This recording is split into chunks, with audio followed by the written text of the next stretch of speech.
அரவிந்த், இப்போ 2 மருத்துவர்களுக்கு இடையில் சீனியர் டாக்டர் அதே போல் திரு அன்புமணி ராமதாஸ், இந்த மோதல் அப்படிங்கிறத என்னவா பார்க்குறீங்க? பாருங்க, முதல்ல நான் வந்ததுக்கு லேட் ஆயிடுச்சு. So coming to your question, இது ஒவ்வொரு முறையும் கடந்த 3 தேர்தலாக நம்ம என்ன பார்க்கறோம்னா, அப்பா ஒரு கட்சியோட கூட்டணி பேச்சுவார்த்தை நடத்திட்டு இருப்பார், மகன் இன்னொரு கட்சியோட கூட்டணி பேச்சுவார்த்தை நடத்திட்டு இருப்பார். கடைசியில பையன் அப்பா நான் சொல்லி கேட்கலீங்கன்னு கடைசியா ஏதாச்சும் ஒரு பாஜக கூட்டணியில் தான், தேசிய ஜனநாயக கூட்டணியில் தான் தொடர்ந்து பாமக பயணித்து வந்திருக்கிறது. கடந்த 3 தேர்தலை பார்க்க முடியும். ஸோ இந்த விரிசலானது குடும்பத்தில் ஏற்பட்ட விரிசல் தற்போது கட்சியிலும் அது பிரதிபலிச்சிருக்குன்னு தான் நம்ம பார்க்க முடியுது. ஏன்னா இதுக்கு முன்னாடி இதே மாதிரி ஒரு மேடையில பாமகவோட இளைஞரணி செயலாளரோ தலைவரோ நியமனத்திலும் இதே போல ஒரு கருத்து வேறுபாடு இருந்தது. அதோட தொடர்ச்சியாக நம்ம இப்ப இதை பாக்குறோம். சோ கட்சியை மீண்டும் தன் பக்கம் கையில் எடுத்திருப்பதாக ராமதாஸ் அறிவித்திருக்கிறார். ஆனா கட்சி அதுல ஒரு கேள்வி என்ன இருக்குன்னா, இப்ப கட்சியில நிறுவனராக மருத்துவர் ராமதாஸ், கட்சியினுடைய தலைவராக அன்புமணி ராமதாஸ் இருக்காங்க. அவர்களுக்குள்ள நீங்க சொல்ற மாதிரி அரசியல் நிலைப்பாடுகள்ல முரண்பட்ட கருத்துக்கள் வருது, வேறு நிலைப்பாடுகள் எடுக்கிறாங்கன்னா அது கட்சி பிரச்சனை தானே. அது எப்படி குடும்ப சிக்கல்னு நீங்க கொண்டு வரீங்க? அதை சொல்ல முடியாது. அது நான் ஏன் சொல்றேன்னா, இதுக்கு முன்னாடி இதே மாதிரி ஒரு கருத்து வேறுபாடு பொது வெளியில வந்தது எப்பன்னா, இளைஞரணி செயலாளரோ தலைவரோ குடும்பத்துல இருந்து சொன்னப்போ அந்த அன்புமணி குடும்பத்திலிருந்து எத்தனை பதவி தான் கொடுக்குதுன்னு அன்புமணி கேட்டிருந்தார். சோ இது அதோட தொடர்ச்சியா தான் நான் இந்த கருத்து வேறுபாடை பாக்குறேன். அது தற்போது அடுத்த கட்டத்துக்கு வந்திருக்கு. ஆனா இன்னைக்கு ராமதாஸ் அறிவிச்சதுல லீகல் சாங்டிட்டி இருக்காங்கிற ஒரு கேள்வியும் நம்ம தற்போது எழுப்ப வேண்டியதா இருக்கு. ஏன்னா பாமகவோட கட்சி விதியின்படி பொதுக்குழுவால் தான் தலைவர் ஒருவர் நியமிக்கப்படுகிறார்.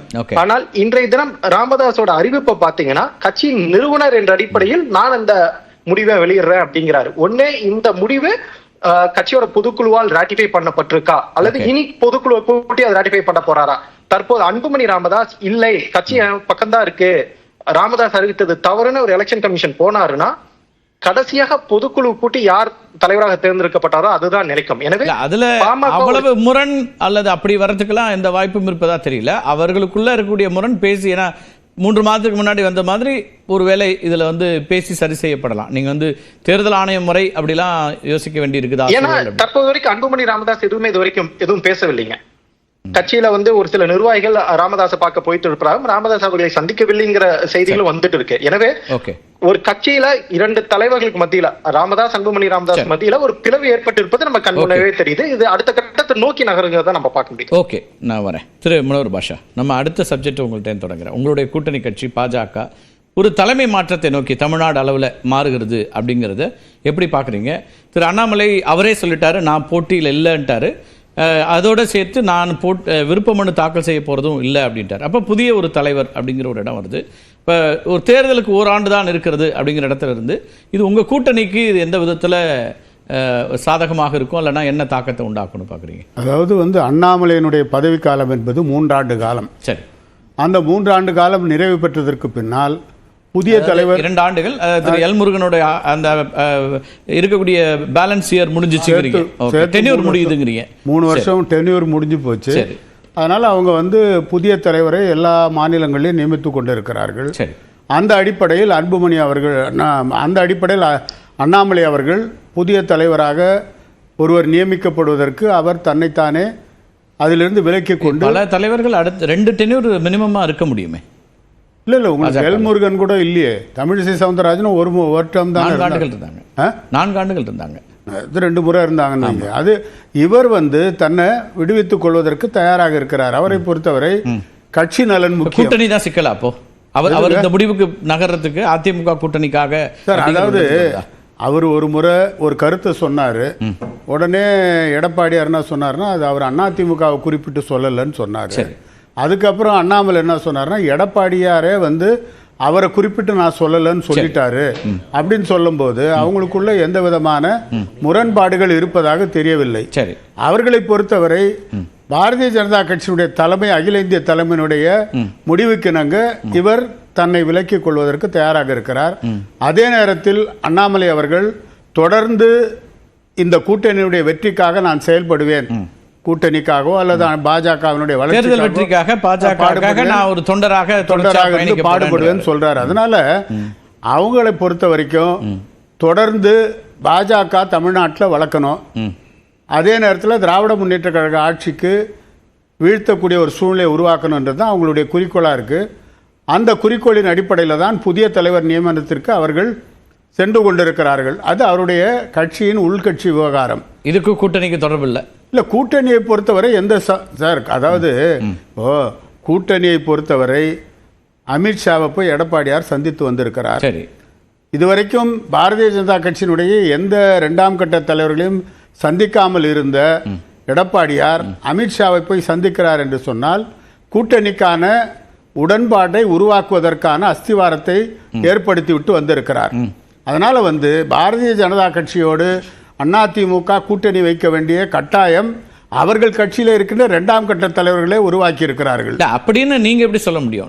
நீங்க விரும்புறீங்க, உங்க கட்சி விரும்புகிறது, பாஜக விரும்புங்க. நாங்க ஆரம்பத்துல இருந்து இந்த கூட்டணியை வேணும்னு சொல்லி நாங்க விரும்பணும்.